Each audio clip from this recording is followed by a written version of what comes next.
আমাদের পরবর্তী ক্লাসে আমরা সেই ভাগগুলো নিয়ে আলোচনার মধ্যে থাকতে হলো। আগের ক্লাসে আমরা শেষ করতে পারলাম না। আমরা আগের ক্লাসে আলোচনা করেছিলাম যে এলিমেন্টগুলোকে আমরা মোটের ওপর চারটে বড় ভাগে ভাগ করতে পারি। চারটের কথা আমি বলিনি অবশ্য, আমরা যে আলোচনা করেছিলাম S block element, P block element, D block element.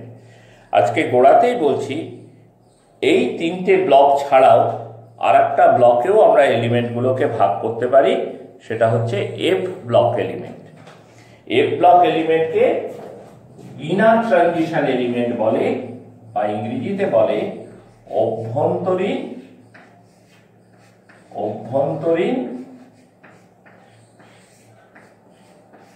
সন্ধিগত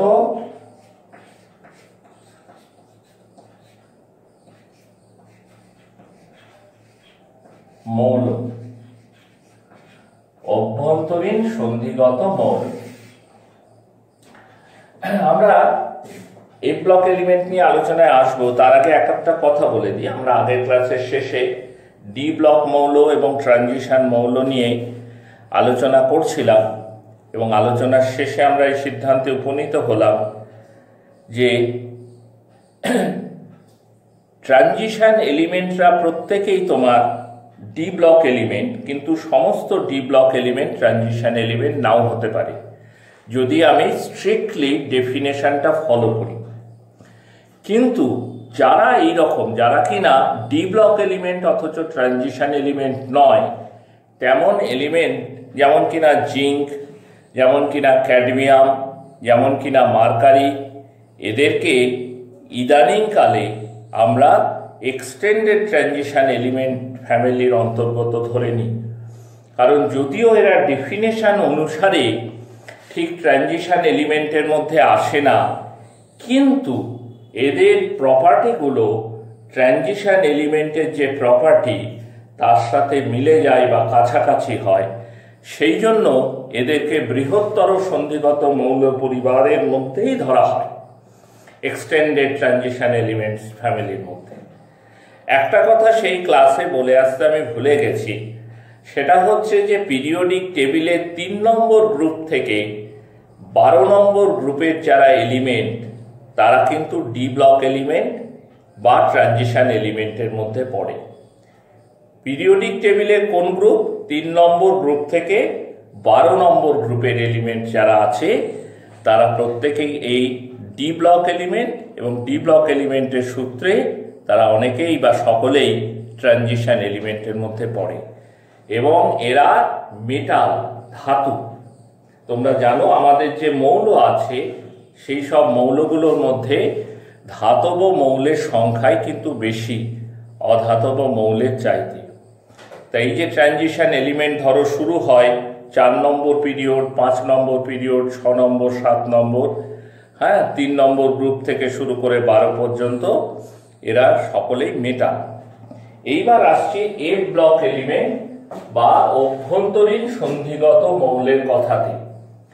according to definition, যেমন তোমরা এস ব্লক মৌলের ডেফিনেশনে শিখেছো যে সকল মৌলের ইলেকট্রন বিন্যাসে সর্বশেষ ইলেকট্রনটা এস উপকক্ষপথে প্রবেশ করে তাদের এস ব্লক এলিমেন্ট বলে। আউটার মোস্ট শেলের ইলেকট্রন বিন্যাস আমরা বলে দিয়েছিলাম NS1 to 2। পি ব্লক মৌলের ডেফিনেশনে আমরা বলেছিলাম electronic configuration where last element enters into p orbital। যেসব মৌলের ইলেকট্রন বিন্যাসে সর্বশেষ ইলেকট্রনটা কোথায় ঢুকতে পারে? পি উপকক্ষপথে। তাদের কনফিগারেশন আমরা করেছিলাম NS2 NP1 to 6। D block element, last ইলেকট্রনটা ডি উপকক্ষপথে যাবে। আমরা ডেফিনেশন করেছিলাম, এই ইলেকট্রন বিন্যাস বলেছিলাম n-1 D1 to 10 NS1 to 2। F block এলিমেন্টের ডেফিনেশনও আমি বলি যে সমস্ত মৌলের ইলেকট্রন বিন্যাসে শেষ ইলেকট্রনটি এফ উপকক্ষপথে প্রবেশ করবে, তাকে এফ ব্লক মৌল বলবো। Elements where last electron, where in their electronic configuration, elements where their electronic configuration, last elements enter into the f orbital are called f block element. বাংলায় এদের অভ্যন্তরীণ সন্ধিগত মৌল বলে। লাস্ট ইলেকট্রনটা এফ এ ঢুকলে সেটাকে বলবো এফ ব্লক এলিমেন্ট। এখন একটা জিনিস দেখো, এদের ইলেকট্রন বিন্যাস হচ্ছে n-2 f 1 to 14, n-2 f 1 to 14, n-1 s2 p6 d0 to 1 ns2, যেখানে n হচ্ছে আউটার মোস্ট শেল, সর্ববহিস্থ কক্ষপথ।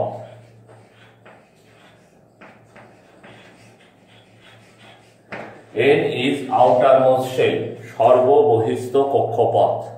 ঠিক আছে, একটু জটিল, বড় হলো জটিল হলো n-2 f1 to 14, n-1 s2 p6 d0 to 1 ns2। আমি এটা একটু ব্যাখ্যা করে তোমাদের বলি। দেখো, তোমরা অ্যাটমিক স্ট্রাকচার পড়তে গিয়ে দেখেছো যে এফ সাব অরবিটটা প্রথম আসে কোন কক্ষপথে? 1f তো হয় না, 2f ও হয় না, 3f ও নয়, এফ প্রথম আসে 4f। এখন 4f উপকক্ষপথে n প্লাস l এর মান কত? What is the value of n plus l? 4 plus l হচ্ছে 3, s এর ক্ষেত্রে l0, p এর ক্ষেত্রে l1, d এর ক্ষেত্রে l2, f এর ক্ষেত্রে l3।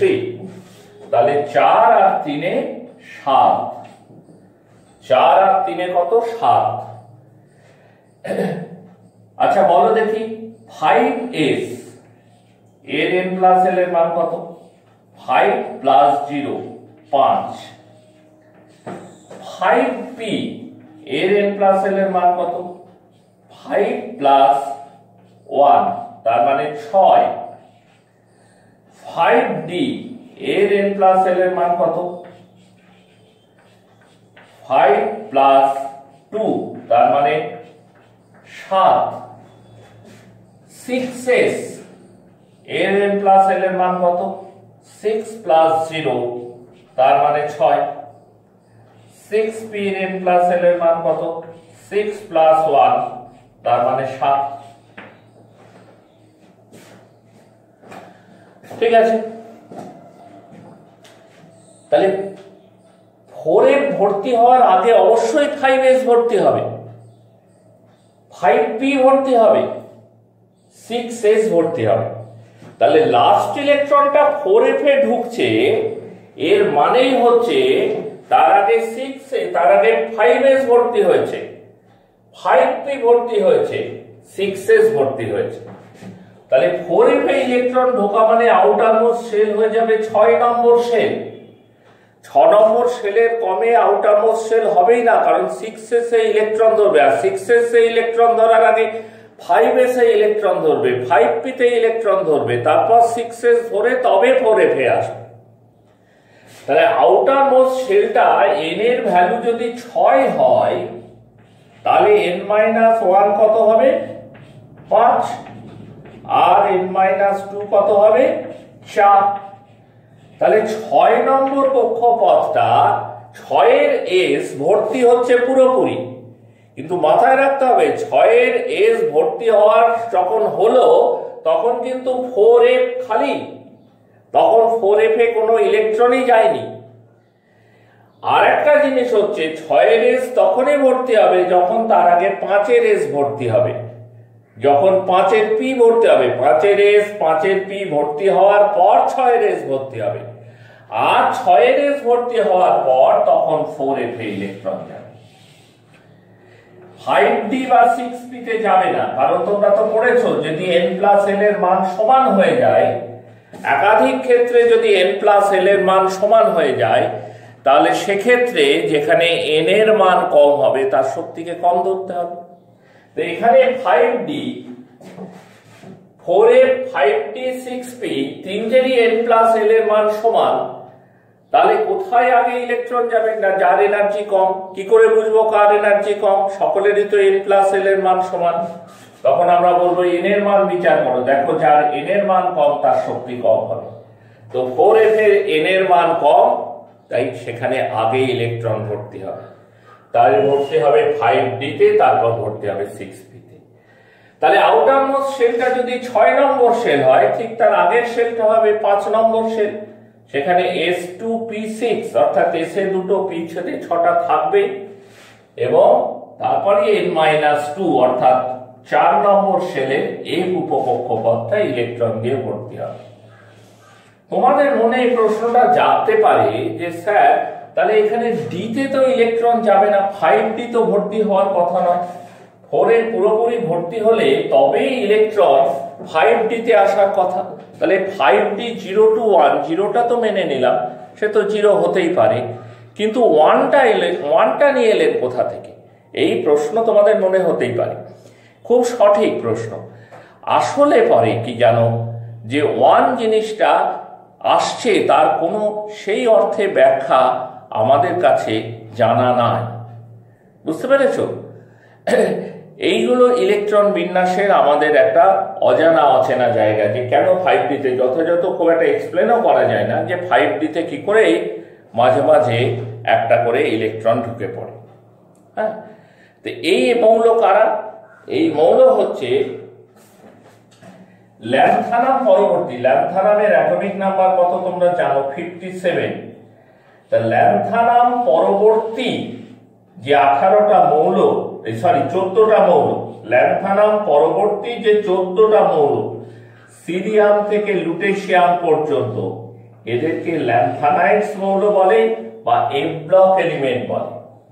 এদেরকে কি বলে? ল্যান্থানাইড মৌল বলে বা এফ ব্লক মৌল বলে।